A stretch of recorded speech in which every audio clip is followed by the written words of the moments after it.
अब ये कार्रवाई कार्रवाई कार्रवाई जैसा ये तो सड़क पे लोग करते रहते हैं।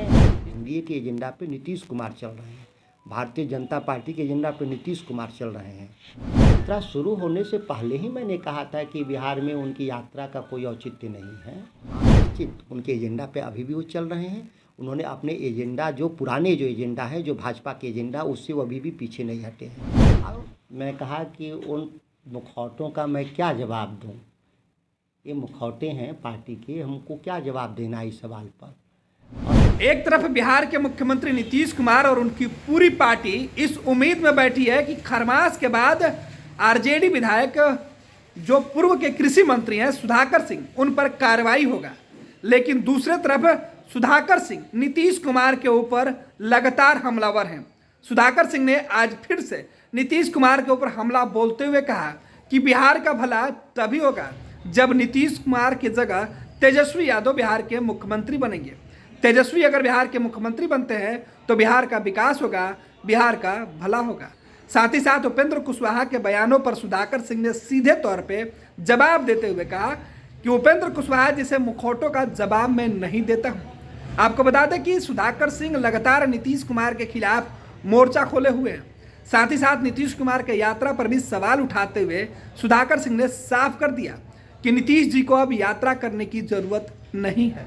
सुनिए बिहार के मुख्यमंत्री नीतीश कुमार को लेकर, पूरी जेडीयू को लेकर सुधाकर सिंह ने क्या कुछ कहा है।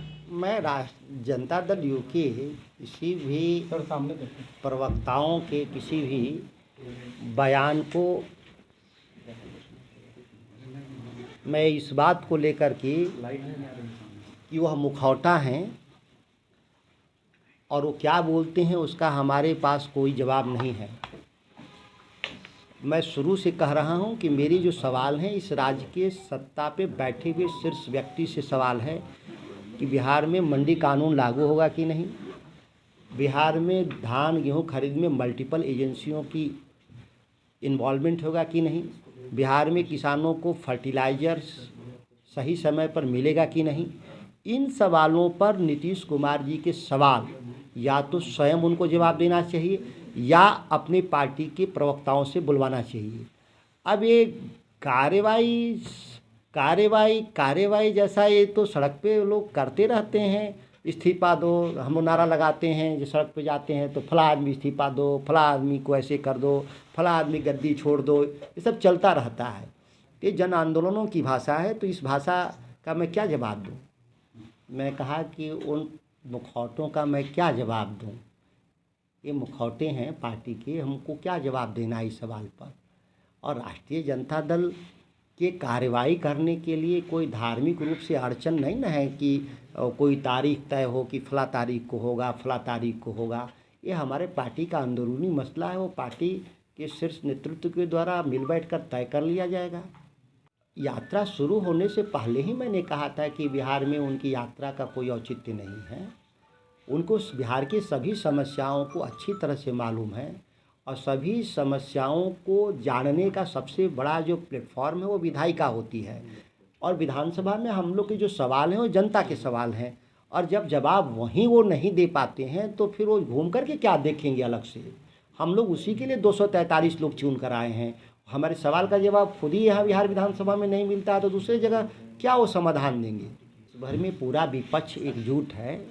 कांग्रेस समर्थित, कांग्रेस लेड हमारे पास यूपीए है, देश भर में महागठबंधन है। उसमें अगर वो कोई सहयोग देना चाहते हैं नीतीश कुमार तो स्वागत है, और उसके लिए देश घूमने की ज़रूरत नहीं है। वो दिल्ली में जाकर के आवेदन दे देंगे कांग्रेस के अध्यक्ष के यहाँ, जिनके नेतृत्व में गठबंधन चल रहा है, वो काफ़ी पर्याप्त है। मान लिया जाएगा कि आप महागठबंधन के सहयोगी हैं और उसमें सब लोग एकजुट भी हैं। हमारा पार्टी के द्वारा जो घोषित नीति है उसके हम विरोध में थोड़ा ना है। प्रधानमंत्री अगर पार्टी हमारा उनको बनाना चाहती है तो हम लोगों को स्वागत है, इसमें कहाँ किसी को दिक्कत है। हमारे व्यक्तिगत ओपिनियन है कि कोई भी देश में भाजपा के खिलाफ कोई भी देश का प्रधानमंत्री बनने की अगर अहर्ता रखता हो तो न्यूनतम अहर्ता है कांग्रेस का समर्थन होना। आप कांग्रेस का समर्थन इकट्ठा कर लीजिए, बाकी लोग तो सहमत हो ही जाएंगे। तेजस्वी जी ने क्या कहा था कि जो एनडीए के एजेंडा पर चलेगा वो भारतीय जनता पार्टी का समर्थक माना जाएगा। वह एनडीए का एजेंडा क्या है कि देश में कृषि कानून नहीं होना चाहिए, मिनिमम सपोर्ट पे खरीद नहीं होना चाहिए। ये एनडीए का एजेंडा है, मोदी जी का एजेंडा, जिसका विरोध देश भर के तमाम राजनीतिक दल और किसान संगठनों ने किया। 13 महीना तक 700 लोगों की शहादत के बदौलत वह कानून निरस्त हुआ। लेकिन बिहार में 2006 में कानून जो निरस्त हुआ था वह नीतीश कुमार जी आज तक नहीं लागू किए। तो एनडीए के एजेंडा पे कौन चल रहा है? एनडीए के एजेंडा पे नीतीश कुमार चल रहे हैं, भारतीय जनता पार्टी के एजेंडा पे नीतीश कुमार चल रहे हैं। ये उस संदर्भ में उनका बयान था। आप कहना चाह रहे हैं कि नीतीश कुमार महागठबंधन में होते हुए भी बीजेपी के लिए काम कर रहे हैं, एनडीए के लिए काम कर रहे हैं? हाँ, निश्चित उनके एजेंडा पे अभी भी वो चल रहे हैं। उन्होंने अपने एजेंडा, जो पुराने जो एजेंडा है, जो भाजपा के एजेंडा, उससे वो अभी भी पीछे नहीं हटे हैं। और भाजपा वाले तो इसलिए केवल उन पर आरोप लगाते हैं, तरह तरह का आरोप लगाते हैं कि उनको सत्ता से बेदखल कर दिया है। सत्ता की हिस्सेदारी जो भारतीय जनता पार्टी थी, हिस्सेदार को घर से बाहर निकाल दिए हैं, इसलिए नाराज़ होकर वो तरह तरह का आरोप लगाते हैं। दोनों तो एक ही है ना। किसानों के सवाल पर मांग करना क्यों आहत होते हैं लोग? 10 करोड़ आबादी होगी ना, 14 करोड़ बिहार में आबादी है तो 10 करोड़ किसान। ये 10 करोड़ के सवाल पे मांग से आहत होने की क्या ज़रूरत है किसी को? हम आए हैं सत्ता में लोगों के काम करने के लिए, कि हम आए हैं केवल हम सत्ता में बैठ कर के हम केवल बैठे रहने के लिए? और उनकी जो जनता के सवाल, जो विधायिका के एक सदस्य होने के नाते जो मेरा मैंडेट है, जो मैं मांग कर रहा हूँ, इससे आहत होने की क्या ज़रूरत है?